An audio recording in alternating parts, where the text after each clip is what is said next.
할렐루야. 오늘 또 이렇게 예배에 오신 여러분 주님의 이름으로 또 환영합니다.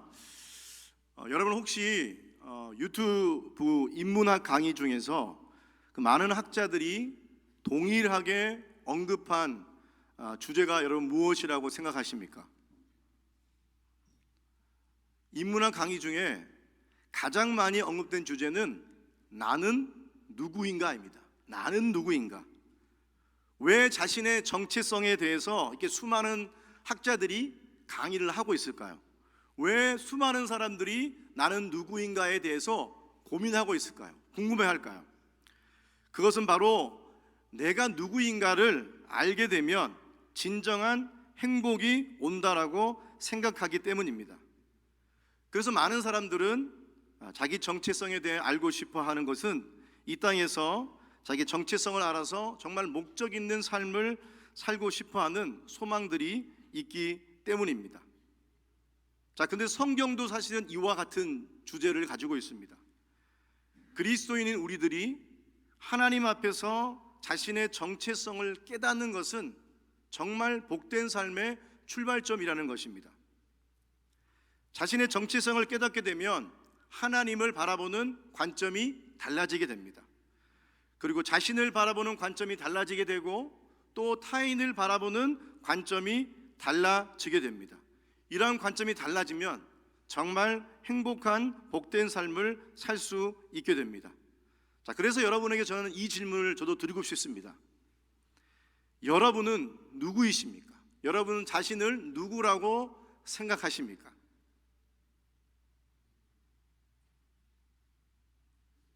그리스도의 편지? 이 세상에 많은 사람들은 자기 자신을 인식하지는 몇 가지 방식이 있다고 합니다. 어떤 사람들은요, 자신이 졸업한 학교로 자신을 인식합니다. 그래서 자신을 이야기할 때 나 S대 나왔어, 나 E대 나온 여자야, 이렇게 이야기한다고 합니다. 또 어떤 사람들은요, 자신의 사회적인 신분으로 지위로 자신을 인식합니다. 그 자신을 이야기할 때 자기의 지위를 가장 많이 이야기합니다. 나 어느 회사 부장이야, 나 어느 학교 교수야, 이렇게 얘기한다고 합니다. 어떤 사람들은 자신의 가문으로 자신을 인식하기도 하고 또 어떤 사람들은 자신의 배경으로 자신을 인식하기도 합니다. 그렇다면 여러분들은 무엇으로 여러분을 인식하십니까? 이 중에 속해 있습니까? 아니면 이 중이 아니라 다른 그 무엇으로 여러분을 인식하고 계십니까? 여러분, 그리스도인들은요, 그 무엇보다 하나님께서 하시는 말씀을 근거로 자신을 인식해야 합니다. 다시 말하면 성경에서 나는 누구라고 이야기하는가, 바로 이것이 자신을 인식하는 중요한 근거가 되어야 한다는 것입니다. 저는 그래서 오늘 사도 바울이 그리스도인의 정체성에 대해 이야기하는 본문을 통해서 우리가 누구인지를 먼저 살펴보려고 합니다.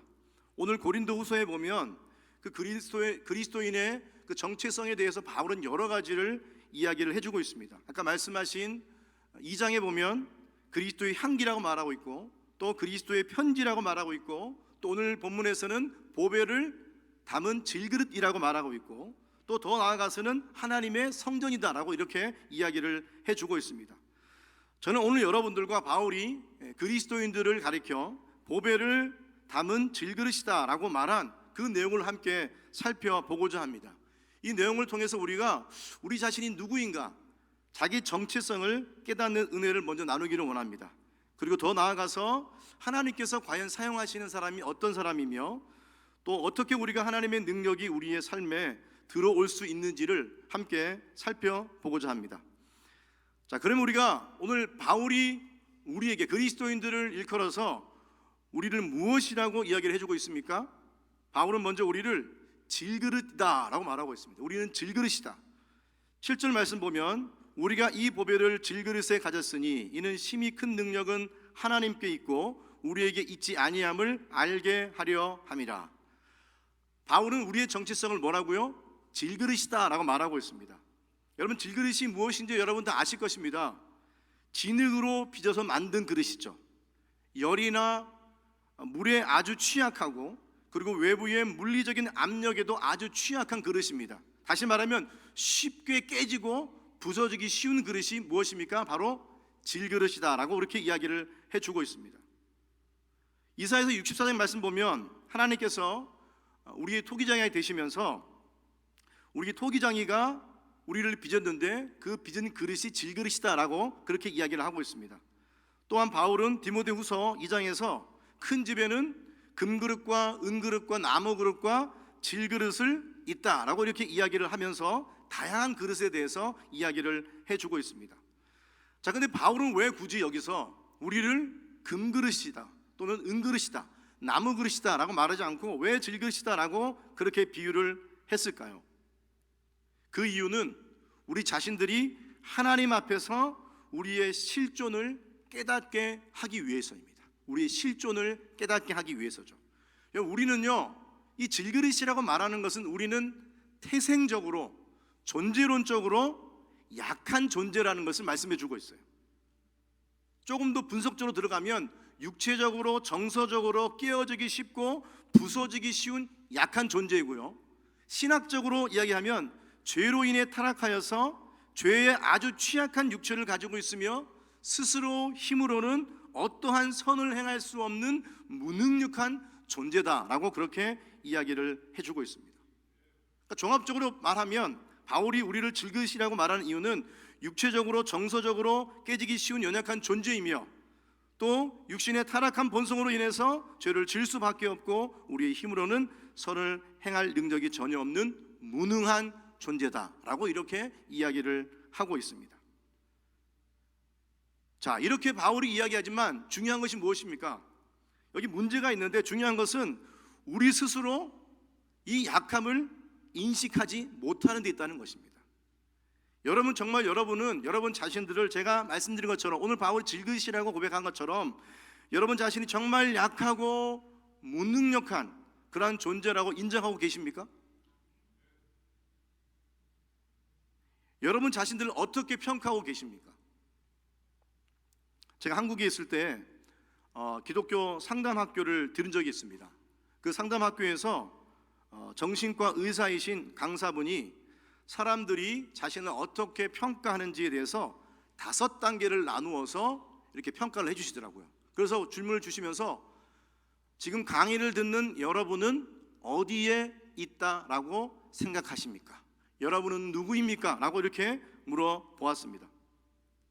여러분, 단계를 보면요 어떻습니까? 가장 중앙에는 뭐가 있습니까? 나는 평범한 사람이다 라고 생각합니다. 나는 보통 사람이며 다른 사람들과 별로 다를 바가 없는 평범한 사람입니다 라고 생각합니다. 그리고 이 평범한 사람 밑에 한 단계를 내려가면 어떤 사람이에요? 악질이죠, 악질. 그래서 나는 다른 사람보다 도덕적으로 윤리적으로 좀 못한 사람입니다 라고 생각을 합니다. 제일 바닥으로 내려오면 어떻습니까? 다른 사람들보다 훨씬 더 죄인으로 무능력하고 죄를 지을 수밖에 없는 그런 더럽고 추악한 그런 구제불능인 존재입니다 라고 생각을 한다는 것입니다. 그리고 중앙에 위에 한 단계 올라가면 어떻습니까? 나는 다른 사람들보다 도덕적으로 윤리적으로 조금 나은 사람이다 라고 생각합니다. 제일 높이는 뭐가 있습니까? 나는 다른 사람들보다 도덕적으로 윤리적으로 종교적으로 훨씬 더 특별한 존재다 라고 이렇게 생각을 하는 것입니다. 자, 여러분들은 스스로 생각하기에 고백하지는 마시고 마음속으로 나는 과연 나는 어디 있는가 라고 한번 생각해 보시기 바랍니다. 대부분의 사람들은 어디를 설정하느냐? 나는 평범한 사람이다 라고 생각합니다. 좀 양심의 가책을 느끼는 분들은 나는 다른 사람보다 조금 못한 사람입니다 라고 생각하고, 내가 다른 사람보다 조금 열등감이 있는 사람은 그래도 나는 다른 사람보다 윤리적으로 조금 나은 사람이 아닌가라고 생각을 합니다. 가장 밑에 있는 단계와 가장 위에 있는 단계는 잘 말하지 않아요. 왠지 아세요? 내가 정말 특별한 사람이다라고 생각하면 다른 사람들이 나를 교만하게 바라볼 가능성이 있기 때문에 선택하지 않아요. 그리고 맨 밑에 있는 것은 내가 너무 내 자신을 낮게 평가한 것이 아닌가라고 생각해서 제일 밑에 단계를 선택하지 않는다는 것입니다. 자, 이렇게 보면 우리 예수 그리스도를 믿는 그리스도인들조차도 내 자신의 약함을 사실은 인정하지 않는다는 것입니다. 존재론적으로 질그릇임에도 불구하고 내 자신을 스스로 무엇이다? 나는 금그릇이다 또는 은그릇이다 라고 이렇게 생각을 한다는 것입니다. 자신이 깨어지기 쉬운 질그릇이 아니라 빛이 나고 강한 금그릇이다라고 생각하는데 바로 우리의 문제가 있습니다. 이런 사람들은 어떻게 될까요? 자신이 금그릇이고 난 은그릇이기 때문에 나는 질그릇과 같은 사람들과는 나는 상종할 수 없다, 나는 저들과는 차원적으로 다른 사람이다 라고 생각해서 때로는 그 사람을 무시하기도 합니다. 또 자신이 강한 그릇이라고 생각하는 사람은요, 그 자신이 깨어지고 부서지면 견딜 수가 없어요. 나는 강한 사람인데 그 자신이 깨어지고 부서지면 견딜 수가 없는 것입니다. 상처를 받으면 견딜 수가 없고, 그리고 깨어지면 견딜 수 없는 그런 상태에 이르게 된다는 것입니다. 여러분, 우리는 우리 자신들을 직시해야 합니다. 가장 먼저 해야 할 일은 무엇입니까? 내가 깨지기 쉽고 죄로 인해 무능력한 존재라는 것을 먼저 인정하는 것이 중요합니다. 정말 하나님 앞에서 그 하나님을 내가 인격적으로 만나게 되면 우리의 벌거벗은 모습을 우리는 발견하게 되죠. 깨지기 쉬운 존재가 아니라 이미 완전히 깨어지고 완전히 부서져서 아무런 능력도 없는 그런 존재임을 하나님 앞에 우리는 발견하게 된다는 것입니다. 이렇게 하나님 앞에서 철저하게 깨어지고 부서져서 아무런 능력이 없다고 고백할 때 우리는 진정한 권위를 가진 하나님을 만날 수 있게 됩니다. 여러분이 이렇게 하나님을 만남으로 여러분 존재를 철저하게 경험했다면 그만큼 복된 일이 없을 것입니다. 자, 이것도 가장 감사한데요, 오늘 바울이 질그릇인 우리 안에 무엇을 담고 있다라고 이렇게 설명하고 계십니다. 무엇을 담고 있다고 말하고 있습니까? 보배를 담고 있다라고 말하고 있습니다. 질그릇 안에 보배를 담고 있다라고 말하고 있죠. 보배가 없을 때는 그냥 질그릇이지만 보배를 닮은 질그릇은 얘기가 달라지게 됩니다. 질그릇 안에 보배를 닮았을 때는 그 안에 담은 보배로 말미암아 값지고 특별한 존재가 되는 것입니다. 이 보배는 누구일까요? 바로 예수 그리스도이시죠. 우리가 보배 되신 예수 그리스도를 담을 수 있었던 것은 바로 우리의 믿음을 통해서입니다. 하나님의 은혜와 상관없는 질그릇과 같은 우리가 보배 되시는 예수 그리스도를 믿고 하나님의 자녀가 되는 영광스러운 특권을 우리가 누리게 되었다는 것입니다. 그 예수 그리스도를 믿음으로 예수님께서 우리 안에 거하심으로 이제는 보배를 닮은 질그릇이 되어서 그 어떤 것보다도 귀하고 소중한 값진 존재가 되어졌다는 것입니다. 이렇게 여러분 깨어지고 부서지기 쉽고 무능력한 나 같은 죄인에게 보배 되시는 예수 그리스도께서 거하신다는 것은 정말 우리에게는 너무나도 큰 은혜입니다. 깨지기 쉬운 질그릇과 같은 나에게 주님이 거하시다니요, 그 주님이 나와 함께 하시다니요, 이것이 바로 우리에게 큰 은혜라는 것입니다. 여러분, 만약 여러분이 시계 중에 가장 비싼 롤렉스 시계를 구입했다고 가정해 봅시다. 롤렉스 시계가 여러분 비싼 건 얼마 정도 하는지 혹시 알고 계십니까? 예? 모르시죠? 제가 물론 다는 아닌 것 같은데 제가 살펴봤는데 제가 본 것을 보니까 2만 불 넘는 것도 있더라고요. 롤렉스 시계가 싼 거는 싼 게 몇천 불짜리고 비싼 게 2만 불 넘는 것도 있더라고요. 만약 여러분이 이 롤렉스 시계를 하나 구입을 했습니다. 가정입니다. 네. 이 시계를 착용하는데 처음에 어떻습니까? 너무나 조심스럽죠. 왜요? 어디 이게 스크래치가 날까 해가지고 아마 많은 사람들이 시계를 붙잡고 다니거나 시계를 이렇게 숨기고 다닐 겁니다. 스크래치가 날까봐. 너무 소중하니까. 이 소중한 시계를 집에 와서 시계를 벗어가지고 아무런 보자기에 싸가지고 아무데나 이렇게 휙 던져서 두겠습니까? 그런 분들 계시지 않겠죠. 어떻게 할까요? 이 시계를 위한 아주 견고하고 소중한 보석함을 만들어서 시계를 아주 조심스럽게 벗어서 그 소중한 그 함에 잘 담아둘 거예요. 이게 바로 보통 사람입니다. 그런데 예수님은요, 우리는 보석함이 아니에요. 보석함이 아니라 우리는 무엇이라고요? 질그릇이에요. 깨지기 쉽고 부서지기 쉬운 그 질그릇인 우리에게 예수님께서 오셔서 우리 안에 거하시는, 우리 안에 내재하시는 그 놀라운 은혜를 우리에게 주셨다는 것입니다. 바로 이 하나님의 은혜에 날마다 감사하는 그런 성도님들이 되시기를 주님의 이름으로 축원합니다. 자, 두 번째로 볼 것은 여러분, 왜 그러면 이 예수님이 질그릇인 우리 안에 왜 거하시는가를 한번 살펴보기를 원합니다. 그 이유는, 예수님이 질그릇인 우리 안에 거하시는 이유는 7절 말씀에 나와 있죠. 이는 심히 큰 능력은 하나님께 있고 우리에게 있지 아니함을 알게 하려 함이라. 심히 큰 능력이 누구에게 있다고요? 심히 큰 능력이 우리에게 있지 아니하고 하나님께 있음을 알게 하기 위함이다라고 그렇게 이야기를 해주고 있습니다. 여러분, 인문학에서 말하는 자신의 정체성의 핵심이 무엇인지 아십니까?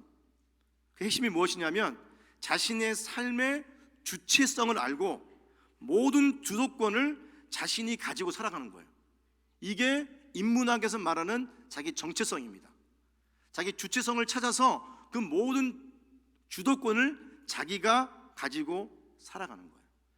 자, 이걸 다르게 말하면 자신의 삶의 주도권을 자신이 가지고 살아가는 것을 다르게 말하면 하나님의 주도권을 인정하지 않는 겁니다. 여러분, 죄의 본질이 무엇입니까? 죄의 본질은 자기 만족을 위해 살아가는 거죠. 하나님을 의지하지 않고 내 힘으로, 내 자원으로 살아갈 수 있다는 것이 바로 죄의 본질입니다.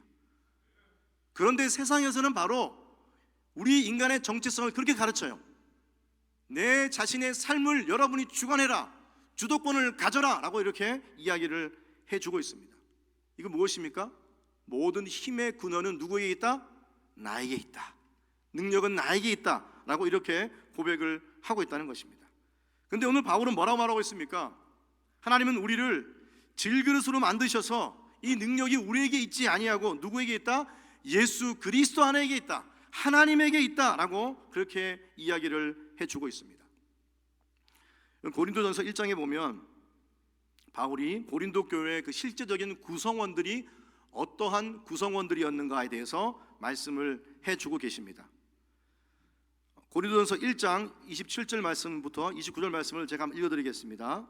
그러나 하나님께서 세상의 미련한 것들을 택하사 지혜 있는 자들을 부끄럽게 하려 하시고 세상의 약한 것들을 택하사 강한 것들을 부끄럽게 하려 하시며 하나님께서 세상의 천한 것들과 멸시받는 것들과 없는 것들을 택하사 있는 것들을 폐하려 하시나니 이는 아무 육체도 하나님 앞에서 자랑하지 못하게 하려 하심이라.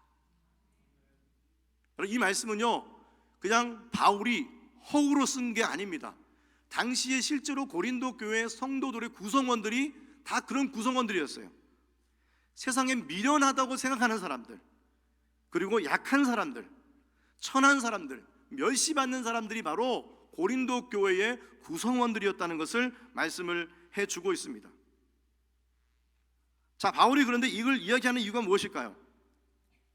29절 말씀 보면 이는 아무 육체도 하나님 앞에서 자랑하지 못하게 하려 하심이라.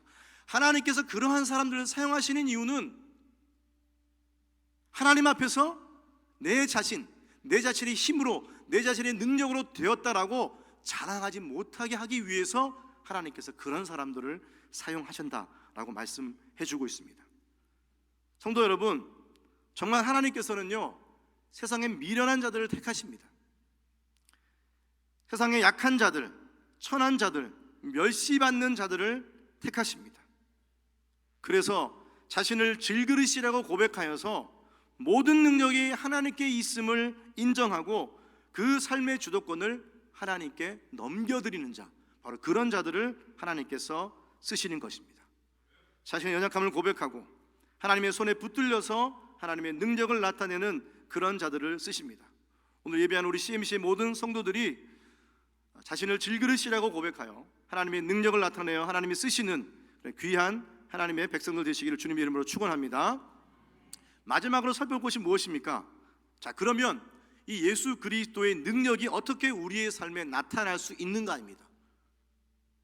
이게 사실은 오늘 메시지의 핵심입니다. 자, 질그릇 안에 보배되시는 예수 그리스도를 담았을 때에 그 능력이 나타나는 것에 대한 아주 중요한 핵심이 10절과 11절 말씀에 나와 있습니다. 말씀 다 함께 읽어볼까요? 10절 11절 시작. 우리가 항상 예수의 죽음을 몸에 짊어짐은 예수의 생명이 또한 우리 몸에 나타나게 하려 함이라. 우리 살아있는 자가 항상 예수를 위하여 죽음에 넘겨짐은 예수의 생명이 또한 우리 죽을 육체에 나타내게 하려 함이라. 아멘. 여러분, 본문을 읽으시면서 약간 조금 이상한 것을 느끼지 못하셨나요?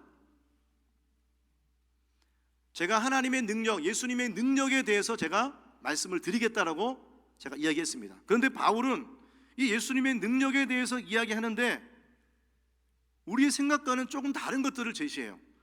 예를 들어 바울이 하나님의 능력을이라고 얘기하면 자신이 전도 여행을 할 때 하나님의 권능으로, 성령의 권능으로 나타났던 놀라운 역사를 이야기하거나 또는 그 예수님의 부활의 능력을 이야기해서 이게 바로 하나님의 능력이다, 이게 바로 예수님의 능력이다 라고 이야기하는 것이 마땅합니다. 그런데 오늘 바울은 능력에 대해서 이야기하면서 어떤 이미지를 등장시킵니까? 죽음이라는 이미지를 등장시킵니다. 죽음. 바울이 뭐라고 말합니까? 예수의 죽음을 몸에 짊어진다. 11절에 예수를 위하여 죽음에 넘겨진다. 죽음이라는 이미지를 쓰고 있다는 것입니다. 예수의 죽음을 몸에 짊어진다, 예수를 위하여 죽음에 넘겨진다. 이 표현이 무슨 표현일까요? 한마디로 말하면 죽는다는 표현입니다. 그런데 이 표현을 조금 더 구체적으로 들어가 보면 예수 그리스도를 믿고 하나님의 자녀가 된 후에 날마다 나의 옛자와 육신의 옛 습관과 내 정욕을 십자가에 못 박는 것을 의미합니다. 이것이 무엇입니까?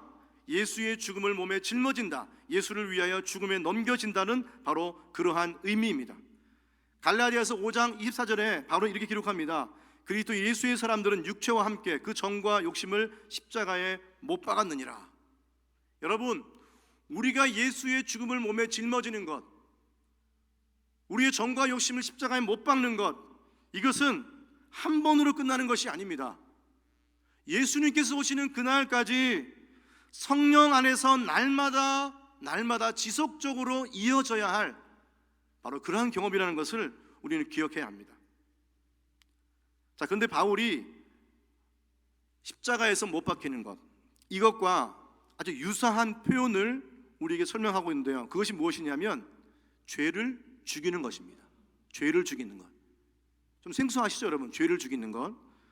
로마서 6장 11절 말씀 보면 바울이 이렇게 말합니다. 이와 같이 너희도 너희 자신을 죄에 대하여 죽은 자요 그리스도 예수 안에서 하나님께 대하여 살아있는 자로 여길지어다.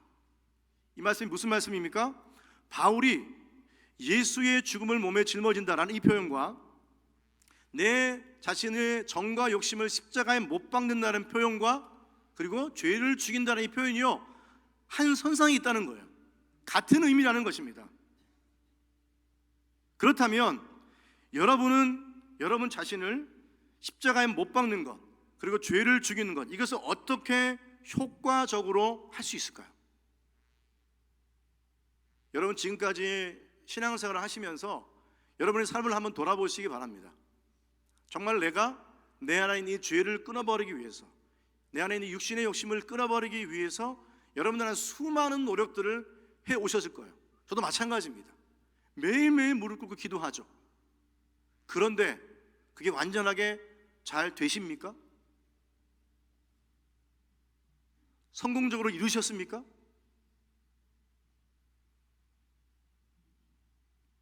잘 되지 않죠. 잘 되지 않아요. 내 안에 끊임없이 일어나는 육체의 소욕을 없애기 위해 정말로 내가 굳은 의지로 결심하고 금식까지 하면서 때로는 금요까지 하면서 나아가지만 내 안에 있는 이 정과 정욕과 죄를 이길 수가 없는 겁니다. 이길 수가 없어요. 만약 그렇게 해서 여러분 철저하게 죄를 이길 수 있었다면 하나님께서 이스라엘 백성들에게 주신 율법과 그 제사 제도의 어떤 형식들을 통해서 이스라엘 백성들은 하나님 앞에서 정말 거룩한 백성으로 살았을 것입니다. 그런데 이스라엘 역사를 잘 보십시오. 이스라엘 백성들이 하나님께서 주신 그 율법과 모든 제사제도의 형식들을 잘 지키면서 정말 하나님의 거룩한 백성으로 그렇게 계속 살아갔습니까? 살아가지 못했죠. 왜 그래요? 무엇을 말하는 것입니까? 이것은 우리의 힘으로 되지 않는다는 걸 말하고 있어요.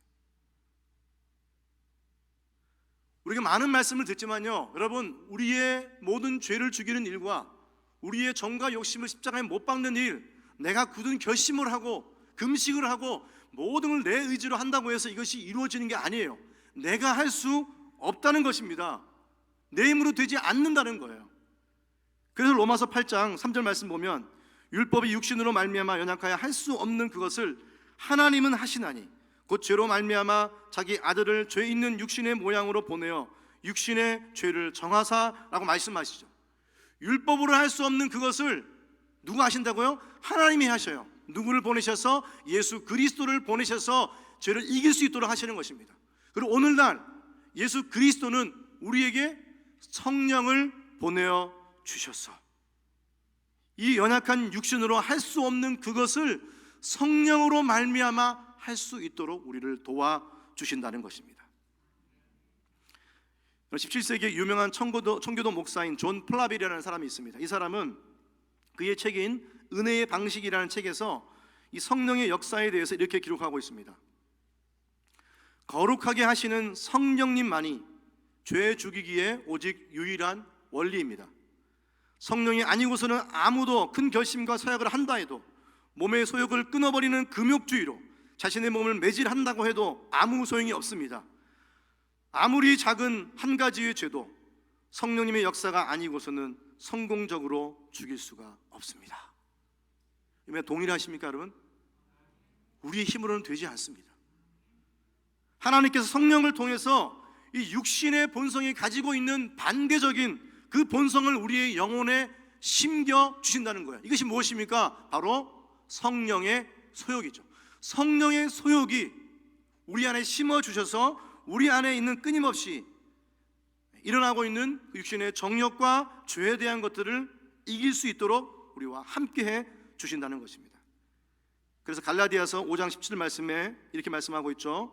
육체의 소욕은 성령을 거스리고 성령의 소욕은 육체를 거스리나니 이 둘이 서로 대적함으로 너희 원하는 것을 하지 못하게 하려 함이니라. 하나님은 우리 안에 육체의 소욕과 반대되는 성령, 이 성령의 소욕을 심어주심으로 죄와 육체의 정욕을 이길 수 있도록 도와주신다는 것입니다. 이 성령을 통하여 어떠한 특정한 정욕에 대해서만 싸움을 벌이는 것이 아니라 우리 안에 있는 여러분 죄의 원리, 죄의 뿌리, 이 죄의 근원과 전투를 벌여서 그 모든 죄의 잔재들을 다 소멸할 수 있도록 도우시는 것이 바로 성령의 역사이십니다. 이렇게 성령께서 우리의 삶에 성령의 소욕을 위해 살게 하심으로 끊임없이 일어나는 육체의 정욕과 죄를 이길 수 있도록 하신다는 것입니다. 이러한 죽음을 통해서 이렇게 내 자신을 십자가에 못 박는 삶을 통하여 어떤 일이 벌어집니까? 우리의 삶에 하나님의 놀라운 능력이 나타나게 되는 것입니다. 우리의 죽음은 곧 예수 그리스도와 함께 죽는 것을 의미하고 그 죽는다는 것은 다시 영원한 생명으로 다시 살아난다는 것을 의미하고 있습니다. 부활을 의미하죠. 하나님의 능력으로 다시 일어나게 되는 것입니다. 하나님의 능력이 우리의 삶에 거하게 되는 것입니다. 어떻게 할 때에? 내가 죽을 때, 내 자신을 십자가에 못 박을 때 바로 이런 일이 우리의 삶 가운데 일어나게 된다는 것입니다. 사랑하는 성도 여러분, 우리는 종종 자신의 불완전함 때문에 낙담합니다. 내 자신이 하나님 앞에서 부적합하다고 느끼면서 나는 쓸모없다라고 생각할 때가 있습니다.